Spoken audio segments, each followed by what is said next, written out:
सनातन, यहाँ मैं हिंदू धर्म की बात नहीं कर रहा। हिंदू धर्म में एक आचार विचार है जो हमें एक सन्मार्ग पर तो ले जाता है, पर हमारी पूर्ण शक्तियों को उजागर नहीं करता। मैं सनातन धर्म की बात कर रहा हूँ जहाँ हमारी पूर्ण शक्तियों को उजागर करने के लिए कई सारे मार्ग हैं। अब आजकल की विडंबना है कि कोई उनको जानता नहीं, जो जानते हैं लोग वो समाज में रहते नहीं, वो समाज से दूर रहते, और जो सामाजिक लोग हैं वो इसको जान नहीं सकते और वो समझते हैं कि आज का जो विज्ञान है, आज की जो उन्नति हो गई वही सब कुछ है और धर्म केवल एक क्रिया मात्र है, उसको करते चले जाओ, साथ ही साथ मोक्ष हो जाएगा। ये ऐसा हो गया चलते फिरते गंगा नहा लेना साथ ही साथ। पर ऐसा नहीं है। जो सनातन की जो व्यवस्था है, जो आज के साधु समाज है, उसमें भी कई सारे साधु आपको बड़े ही विकृत प्रकृति के मिल जाएंगे, पर जो वास्तविक साधु हैं वो समाज में रहते हुए भी अपने को प्रकट नहीं करते और काफ़ी तो समाज से दूर ही रहते हैं।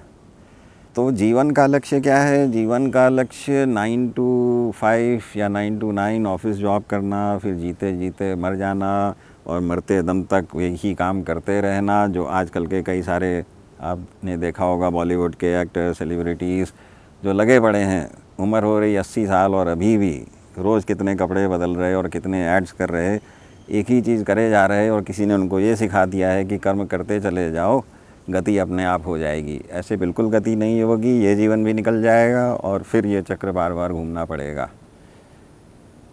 और यही लोग और इसी तरह के लोग समाज को भी भटका रहे हैं और सबको यही लग रहा है कि हाँ बस यही सब करते चलो जो हो रहा है। नहीं, ये जीवन तो फिर बहुत छोटा हो गया आपके लिए। फिर आप बीज बन के ही रह गए, बीज से ना वो पौधा बना, ना उसमें फूल आए, ना ही फल लगा और पूरा जीवन बर्बाद हो गया, बीज का बीज ही रह गया।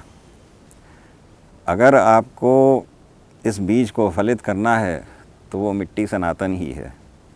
वो मिट्टी सनातन ही है जिसमें ये बीज प्रॉपरली फलित होता है। और अगर आपको सही गुरु मिल जाए तो वो आपको ऐसा मार्ग दिखा सकता है जहाँ आप फिर समझोगे आपके जीवन की महत्ता, कि आपके अणु परमाणु शरीर के अंदर हर एक अणु में कितनी शक्ति विराजमान है, जो विधाता ने आपको दे रखी है, जिसका आपको बिल्कुल भान नहीं है। ये बिल्कुल वैसा ही है कि जैसे एक कोई भिखारी सोने के ढेर पर बैठा हुआ हाथ में कटोरा लेकर भीख मांग रहा हो।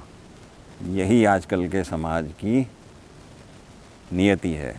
यही दिखता है मुझे कि है तो आपके पास सोने का भंडार जिसका आपको बिल्कुल ज्ञान नहीं है और आप उसके ऊपर बैठकर कटोरा लेकर समाज में भीख मांग रहे हो। ये सामाजिक जीवन क्या है? केवल पेट भरने के लिए बचपन से आपने पढ़ाई की और फिर 9 to 5 के चक्कर में फंस गए और इसी में ज़िंदगी निकल गई। तो ये क्या यही करने आए थे जीवन में? कभी आपने सोचा कि कैसे आपकी कॉन्शियसनेस को समाज ने शुरू से दबा के रखा?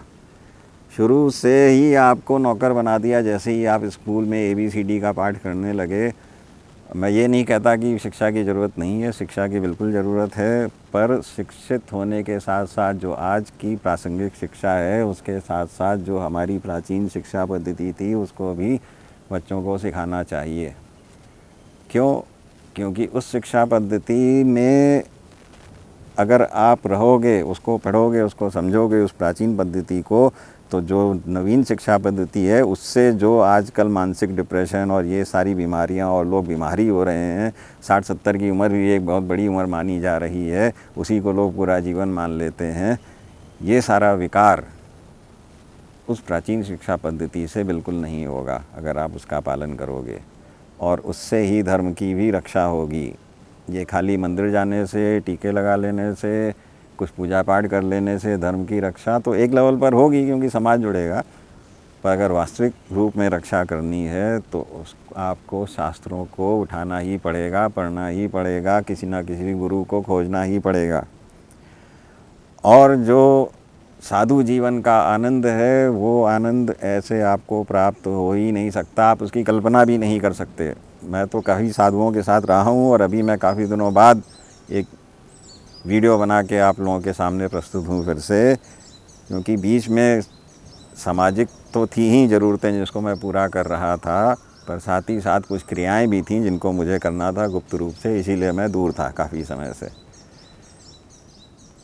तो व्यवस्था सारी है सनातन में, पर कोई बताने वाला नहीं है। अगर बताने वाला मिल जाए तो आपका जीवन सुधर जाएगा, संवर जाएगा, खिल उठेगा। इसीलिए गुरु की महत्ता बताई गई है। केवल गुरु पूर्णिमा पे भी आजकल ये बड़ा चल गया है, टीचर्स को जाके हम फैसिलिटेट कर रहे हैं, उनके भी प्रोग्राम हो रहे हैं, वो सब ठीक है, पर वास्तविक गुरु चाहिए, तभी गुरु पूर्णिमा का अर्थ बनेगा, तभी आप गुरु को समर्पण दे पाओगे गुरु पूर्णिमा के दिन। जब तक वास्तविक गुरु नहीं मिलेगा, ऐसे ही भटकता रहना पड़ेगा आपको, और विभिन्न दूसरी धाराओं से विमुख होके कोई कन्वर्ट होकर क्रिश्चियनिटी में जा रहा, कोई इस्लाम में जा रहा, फिर कोई घर वापसी कर रहा। ये सारी दुविधाएं व्याधाएं ख़त्म हो जाएंगी आपकी, अगर एक बार आपने सनातन के मार्ग को सही से पकड़ लिया किसी गुरु के ध्यानस्थ होकर।